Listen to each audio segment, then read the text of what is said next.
enyi nwoke lasị ala ọtọ lasị amụ nwoke achị pụta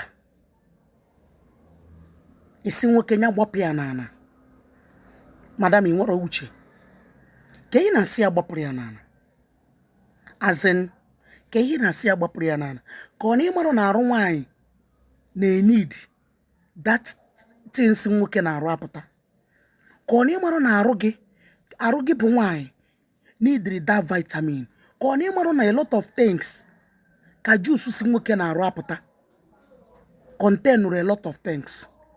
Okay, let me clear you.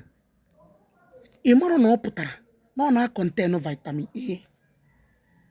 Ka ọ na ịmarụ na arụ gị bụ nwaanyị needri vitamin A na-abụrụ nke a ṅụrụ aṅụ na-abụrụ nke aka rụrụ.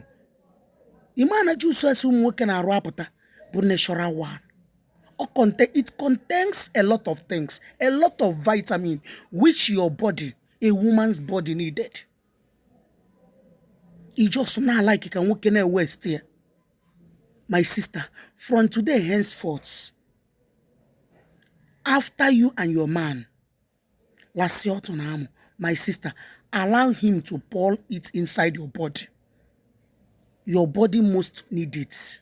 Arugi need that vitamin from A to those, from A to Z. Oh yeah, it contains a lot of things.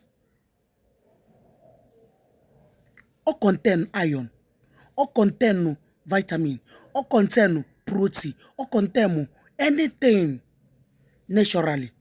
Don't allow that man to waste because he happy wire and not go waste. Don't allow that man to waste all the vitamin and the iron. Have I made myself clear? And also don't forget, na ana